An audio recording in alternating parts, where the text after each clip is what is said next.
Welcome. Minnesota Wild, according to The Athletic, last offseason had the number one prospect pool in the NHL.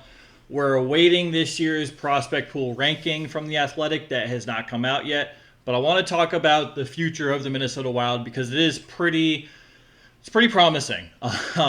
We understand they have those Parise Suter buyouts, $14.7 million against the cap, not just this year, but next year as well. They're going to rely on some of these guys to come in and have an impact. Let's talk about it. The future is wild. I love wild little sayings. All right, we'll start with Brock Faber. Faber came in for the University of Minnesota last year during the playoffs. I think he played a regular season game. Don't quote me on that. I'm not 100%. He looks great in the playoffs. He was very composed. He's very young. I think he's like 20. You don't usually see a 20-year-old come into the league, especially in the playoffs, and perform the way he did, absorbing big hits, not backing down, staying strong on the puck, playing responsible defensive hockey. For a 20-year-old, that is outstanding. Brock Faber is only going to get better. I think he's on the team today. I don't think he's a part of the prospect pool anymore. Obviously, he was acquired through the Kevin Fiala trade with the Kings. Faber, man, he looks good. Marco Rossi, I think he's got to make the team out of training camp this year. Former 9th overall pick, has great stats in the AHL, needs to put it together at the NHL level, needs to be given a legitimate opportunity at the NHL level rather than being an 8 to 9 minute fourth line player with grinders. But Rossi needs to make the team. I don't see that being an issue. I think he's on the team this year. He's got to be. Sammy Walker as well, at that point where he should be a regular in the Wild lineup. Maybe he's a depth forward. We'll see what happens with him. Walker played very well in the AHL as well. Another guy, Adam Beckman. We saw him a few games last year. Looked decent. Didn't really look out of place playing on a third line. I think he had a game or two on the second line with Matt Boldy. Looked good. I think he should make the team out of training camp this year. I think there aren't enough roster spots, and I think he's the odd man out for that. But I do think first injury, he's the first call-up. We do see him at some point this year. Nick Swaney, kind of a wild card in my opinion. Produced pretty well at the AHL level. Not an elite level, but pretty well. Produced well later on in college. Took a few years to get up to being a great college player. I think we see him throughout the year, but I don't think he's a regular in the lineup. I think depending on how he performs at the AHL and NHL level, he could be a regular full-time guy next year. Again, that's assuming all goes well. I think he was the iffiest one putting on the board. Of all the guys on this board, I could see Swaney being the odd man out and not quite making the team or being a full-time regular NHL player. But the kid's got potential, and I think he fits in pretty well, and he didn't really look out of place when he played. What did he play? One game? I don't even know where I am on this webpage. Nick Swaney. One game, 9.5 minutes. But he looked good. So, yeah. Next up, Liam Ogren, playing over in the SHL. He'll play there for one more year. He'll play there or play here? He hasn't been loaned out yet. I don't think we know. Right? SHL, right? Hockey Allsvenskan. Okay. Yeah, but he played the SHL for Djurgårdens 2021-2022 season. Last year he played for Hockey Allsvenskan. This kid's mature beyond his age. All the reports on him say he looks good and he projects to be a very, very good NHL player. We know he's not going to play this year in the NHL. I think he's going back home to play for another year. But next year he should be in Iowa and in Minnesota as a full-time guy. Likely makes the team out of training camp. Scouts and everyone are saying he's this good. He has all the skill and potential in the world, and he's utilizing it. So that wouldn't surprise me. I think we can see Ogren next year, game one. He should be in the lineup. Next up, Vladimir Firstov. Played in the KHL last year. Had a pretty good season, which was really encouraging for his development because his stats weren't right where you wanted them to be. Loaned again to the KHL for this year. But I think we see him next year. His contract starts to run out in the near future. I think he's got 2 years left on that, so including this upcoming year. So next year he'll have 1 year left. That should really be his opportunity to make the team. He's got that 1 year of entry level pay. Then he gets a pay raise, assuming he's in the NHL in a regular. But he could be a guy to watch next year. Really good season in the KHL. If he can replicate that, this kid's going to be good. It's just that simple. Carson Lambos, we don't see him out of training camp this year. He'll be at training camp, but he won't make the team out of training camp. Hasn't played in the AHL yet, just played in the WHL. Putting up some incredible stats, good defenseman. From his stats, it appears he's a two-way defenseman. I haven't really seen him play all that much, but his plus minus and his points percentage are absurd. I don't have his stats in front of me, but it's like, 60. This is an example. 60 games played, he'll have like 56 points, and it'll be like a plus 48 or something crazy. So that's really encouraging. It wouldn't surprise me if we saw him for a few games this year, but he spends most of his time down in Iowa, and we start to really see him come up next year. He's a young defenseman, though. They might give him a little more time to ripen down in the AHL. So I have a half year to a year and a half. We'll likely see him really break into the NHL. Ryan O'Rourke, again, this kid is young. I think he was a second-round draft pick at one point. Ryan O'Rourke, good, solid defensive defenseman. I think he's the same age as Faber. I think Faber is probably a little more composed at the NHL level, but we haven't seen O'Rourke play at the NHL level. I think O'Rourke, based on his stats, probably ready about now. I'm obviously not an expert. I don't watch a lot of Ryan O'Rourke games. I think he's ready now, but we could, a young defensive defenseman, they take some more time in the AHL to develop that defensive aspect to the game and maybe contribute a little offense as well. So it could take up to 2 years to see him. I think we do see him at some point this year, probably for a game or two. I think next year we probably see him for like 10 to 15 games, and then he really breaks into the league as a 22, 23-year-old. Jesper Wallstedt, we all know Wallstedt. We could see him for a game or two this year, depending on how the management wants to handle his development. We typically see in higher-end goalie prospects, the year before they're anticipated to come up and really vouch for a backup position, we'll see them for a game or two, maybe 3. So do the Wild go with 3 goaltenders, or God forbid one of the goaltenders in Fleury or Gustafsson gets hurt? That would be very unfortunate because you don't want to get this guy. You want this guy to develop right. But I think next year he's the backup to Gustafsson, assuming they sign Philip Gustafsson and come to terms of agreement with length of contract, annual average value, all that stuff, cap hit. I think Wallstedt is your backup goaltender to Gustafsson next year. Depending on how he plays, he could be a 1A, 1B. He might not, though. We'll see. Still young, still learning, still developing, still hasn't broken in the NHL yet. But I think we could see him for a game or two this year and see him full-time next year. Charlie Stramel, first overall pick this year. University of Wisconsin, year 1 is in the books. I think we see him in 2 to 3 years. He still has some developing to do. I know a lot of Wild fans thought this was a bit of a stretch. A lot of the Wild fans are a little annoyed that they keep going for the hometown kids. As Boston Bruins fans are a little annoyed they keep going for hometown kids as well in Boston. But this kid, if he's got a lot of skill, a lot of talent. It was in a bad situation in Wisconsin last year. A lot should be changing with that organization this year. So his development could really be great the next year or two. And he could develop into, I think his top end projection is a second line center, which, the Wild need more big centers. He's a big dude. I don't know. We'll see. It's still early for Stramel, so Stramel maybe first Sweeney. Stramel, Sweeney, maybe the two on this board we don't see. It's too early to judge Stramel. Everyone on this side has been signed to an AHL contract. These 4 guys have yet to sign with the Minnesota Wild. Brock Faber is obviously on the roster at this time.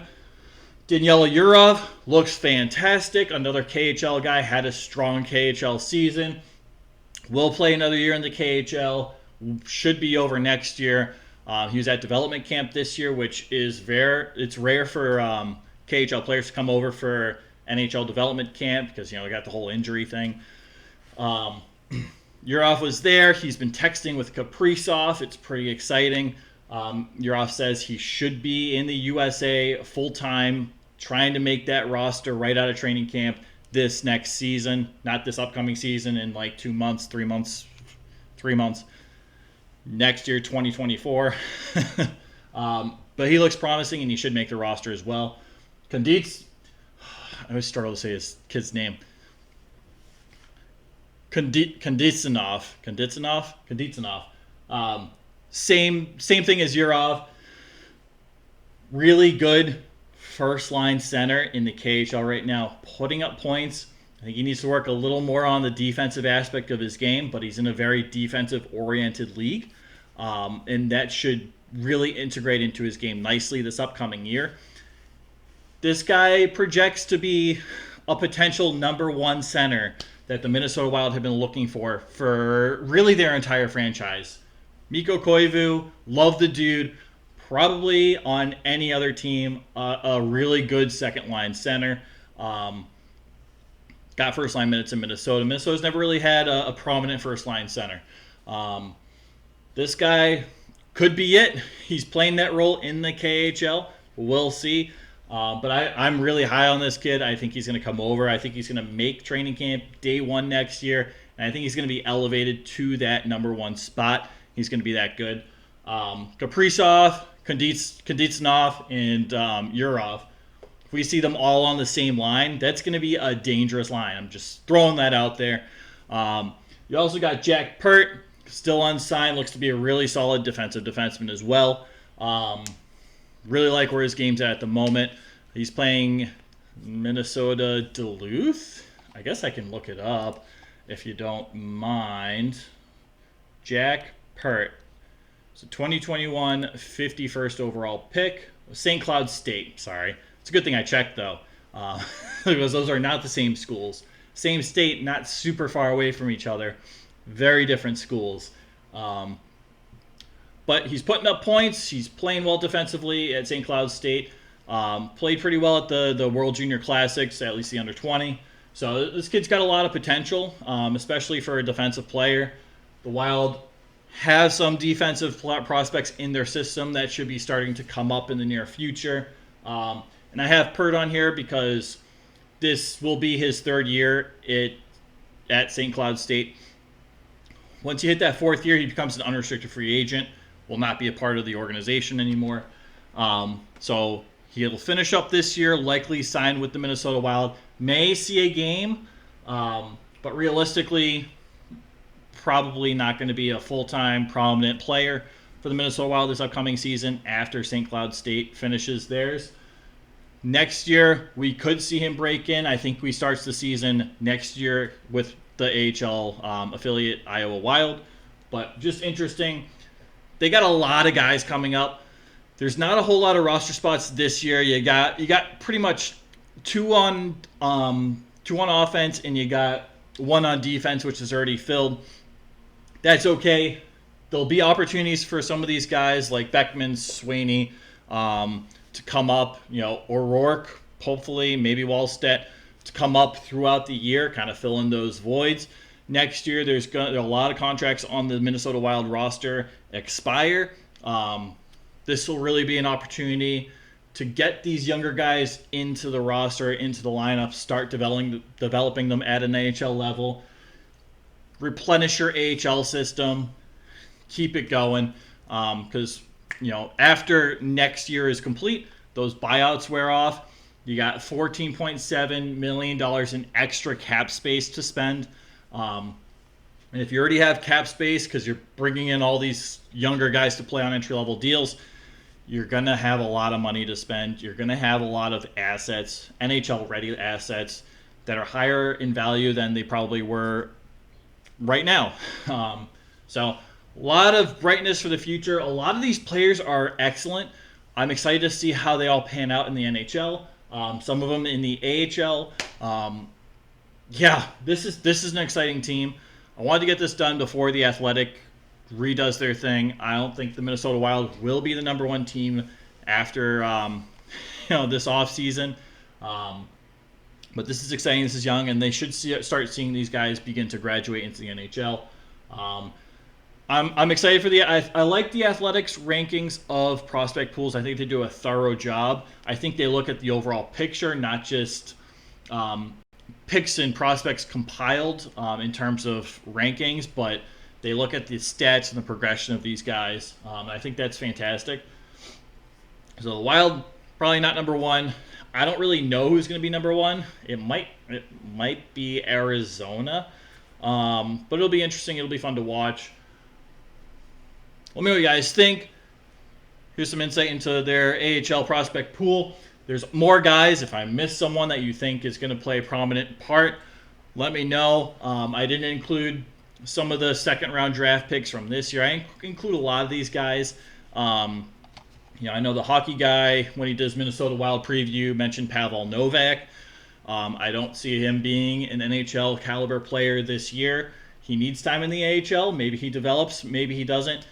Later draft pick, that can be kind of iffy. It could go either way with him. I think it's way too soon to have him projected in the NHL at this point. We'll see. Good kid, great story. Got to put it together on the ice. He'll have a chance. But there are other guys too. If you guys feel I missed someone, I'd be more than happy to talk about anyone else on the team.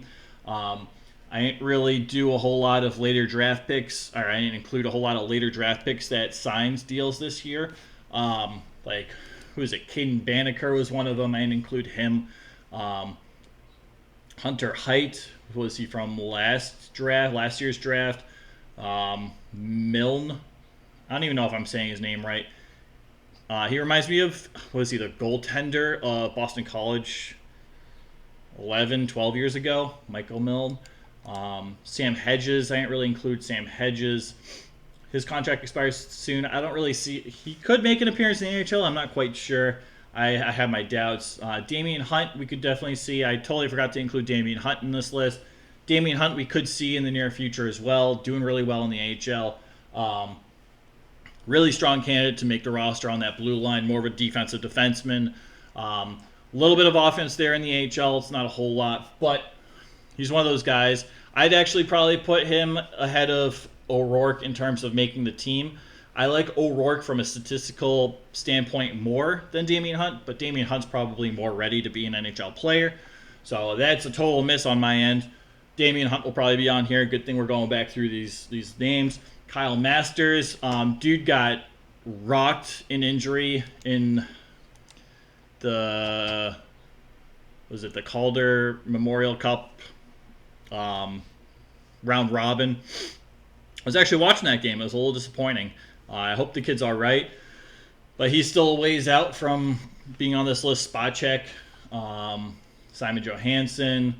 Zane McIntyre, depth. Hunter Jones, there was a lot of hope that he would pan out. He was a second-round pick in 2019. ECHL goalie at this point. Still young, still could develop. He's only 22, but ECHL goalie. Who else we got? We got some guys who haven't signed yet, like Riley Height, pick from this year. Petrovsky, last year pick. 185th overall pick. So some of these guys I didn't include. Aaron Pionk, name recognition, but 149th pick this year, hasn't signed yet. So we'll see with some of these guys, but for the most part, this is the list. And just throw Damian Hunt on this board in your imagination. Let me know what you guys think. I appreciate your time. Minnesota Wild, going to be a very different team in just a couple of years, 2 to 3 years. Completely different team. Thank you guys. Appreciate you, and take care, all right?